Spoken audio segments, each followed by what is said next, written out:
Bonsoir à toutes et à tous, ravi de vous retrouver ici même à la foire de Saint-Étienne pour fêter les 30 ans de TL7 et Sport 7. C'est délocalisé pour l'occasion. Sport 7 et toute l'actualité sportive de votre département. Tout ça en 42 minutes. Alors Effendi, qu'est-ce qu'on a au programme?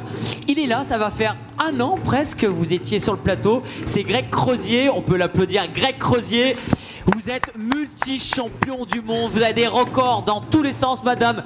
Vous avez bien fait de prendre votre parachute parce qu'on va s'envoler avec vous. Greg Crozier, bonsoir. J'ai tourné la page, j'ai dit mais qu'est-ce qui se passe? Il a fait tout ça en un an. Mais t'es un boulimique de travail.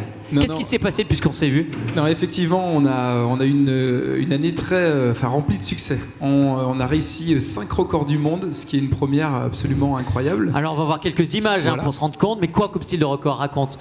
Alors, il y a plusieurs records qu'on essaye de battre tous les 3 ans ou tous les 5 ans. Donc, des fois, on n'y arrive pas. Pendant 5 ans, par exemple, on n'est pas arrivé à en battre, ce qui prouve aussi que c'est difficile. Et là, du coup, enfin, le travail a payé. On en a fait 5 d'un coup. Mais surtout, ce qui était exceptionnel, c'est cette première historique, le record du monde de nuit. De nuit, alors on va voir, parce que tu vas assez vite, donc on va prendre les jumps de nuit. Ce qu'on ne sait pas, c'est la difficulté de faire ça. On a beau avoir un leader qui est toi, t'inquiète, c'est les tambourins, c'est normal, c'est le fond musical. On fait quoi? Ça s'est fait sur un saut, ce record, sur plusieurs sauts? Alors, on a eu 4 tentatives. En fait, la difficulté, c'est qu'on pouvait sauter de 21h à minuit. Parce qu'en fait, si tu vas trop tard dans la nuit, tu as toujours les conditions pour faire le saut, mais après tu fatigues tout le monde. Et on voulait surtout pas qu'il y ait d'accident, évidemment, pendant cette manip. Donc on n'avait que 2 tentatives par soir et on n'avait que 2 soirs pour y arriver. Donc c'était vraiment très serré quand même. Effendi, Non, moi, quand on voit ces images, alors celle de nuit c'est encore mieux. C'est exceptionnel, c'est quand même, je veux dire, faut avoir tout d'abord le courage de le faire. Enfin, pour nous, on va dire entre guillemets personne lambda, ça va être très compliqué. Mais honnêtement, faire ce que vous faites, Greg, ça dépasse le commun. Oui, mais alors clairement, moi je suis très content de faire depuis bientôt 15 ans des records. Mais alors là, je pensais pas vivre ça dans ma vie parce que clairement, je suis devenu pendant quelques secondes une météorite. Oui. Donc j'avais jamais pensé à ça. Vous étiez combien là? Parce que j'arrive pas à compter tous les. Alors ouais, ça aussi c'est très très beau. On devait être 45 et puis bien sûr il y a des gens qui finalement sur les répétitions se sentaient pas capables. Et en fait, à l'issue, on a validé un 42. Donc, comme la c'est bien, ça 42 c'est bon chiffre. C'est ça, très bon chiffre. Mais c'est incroyable. Est-ce qu'il y a des répétitions, Greg? Alors oui, on va répéter. Alors la seule répétition grandeur nature, c'était un saut de coucher de soleil. Où on a quand même testé justement les combinaisons à LED parce qu'on avait des combinaisons éclairées.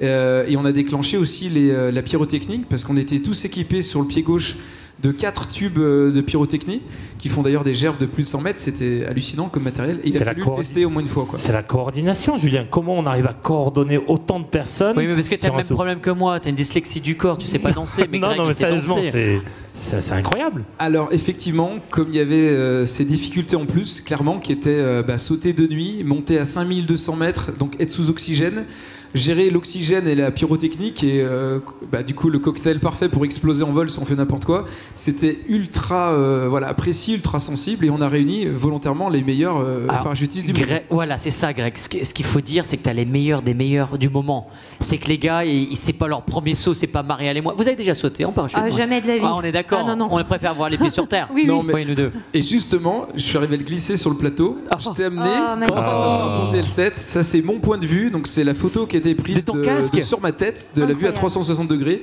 Et je voulais te l'amener aujourd'hui. Oh merci, c'est sympa. C'est magnifique. Très gentil. C'est magnifique. Eh ben, t'as une bonne tête à casque, Greg. Voilà, merci beaucoup. Alors, on continue aussi un peu l'exploit Jeux Olympiques parce que mine de rien, il a fallu faire du lobbying et c'est bizarre parce qu'avec 5 records rien que cette année, et t'as été reçu auprès de Macron. Alors raconte cette histoire. Oui, alors, alors c'est 2 choses séparées. On a été reçu pour Macron à l'Elysée et on est venu avec justement aussi une photo. Alors pas celle-ci, il n'y a que toi qui l'auras, t'inquiète pas. Je veux pas la même que Manu. Hein. Mais du coup on a pu, c'était quand même un honneur d'être reçu par le chef de l'État et c'était un grand honneur ça. Je pensais pas que ça m'arriverait cette année, c'est pour ça que je dis que c'est une année vraiment remplie de succès. Et après, du coup, il y a eu tout cet élan olympique qui était absolument incroyable pour la France et pour tous les sportifs de France, mais qui, nous, pour notre sport, ça nous a fait beaucoup trop d'ombre. Par exemple, c'est une année exceptionnelle remplie de 5 records, alors qu'encore une fois, pendant 5 ans, on n'en a pas réussi un. et ben impossible de passer sur les médias sportifs parce que c'était exclusivement pour les sports olympiques. C'est reconnu comme un sport sans être un sport, quoi.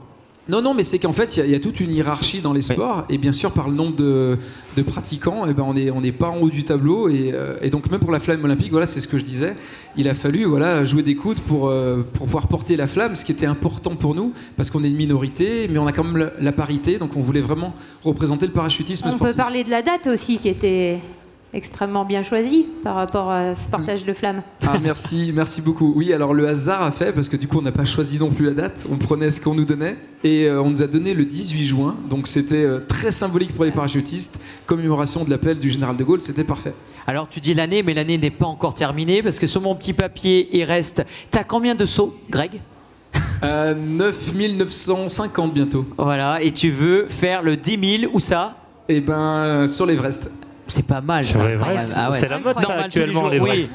Alors, j'y suis Avec Il l'a Kaizen, piqué là, avant. il y a une mode. effectivement une petite pensée justement à Inoxtag, mais c'était pas voulu parce que moi aussi c'est un travail de plus d'1 an. Mais c'est un hasard, oui, effectivement, il y aura ce point commun. Il y a encore le 5 et 5 au 15, tu seras où ? Octobre, je crois. Alors oui, alors de 5 au 15, ce sera le 5 au 15 novembre, ce sera l'Everest. Voilà, novembre. Et le 1er octobre, c'est le Mont-Saint-Michel. C'est ça. C'est ça. Ouais. Oui, c'était le Mont-Saint-Michel, je voulais dire. Ouais, très symbolique Il aussi. se passera quoi au Mont-Saint-Michel ? On atterrit au Mont-Saint-Michel et on attend la marée qu'elle parte et que pour repartir à pied. Alors en fait c'est une date, évidemment tous les ans on fête la Saint-Michel et c'est le patron des parachutistes évidemment, avec les amis civils et militaires, et cette année on a la chance d'être invité justement avec des officiers de Saint-Cyr. On va aller sauter sur le Mont Saint-Michel, donc le double effet Saint-Michel. Toujours instructeur ? Oui. C'est pas mal. Prochainement avec madame, vous allez prendre la route pour 2025 des États-Unis. Des Ligériens vont s'expatrier pour montrer tout le savoir. Il y a des records qui vont pleuvoir ou pas ? Il y a encore des choses dans la tête ou Alors on part, alors on espère avoir justement ce statut de Regardez sportif de ces haut images, niveau. messieurs, dames, c'est incroyable qui passe à l'antenne. Le statut de sportif de haut niveau américain qui nous permettra justement de faire des prestations payantes là-bas, parce que c'est ça, à notre sens, qui permettra de faire de la promotion à un plus haut niveau.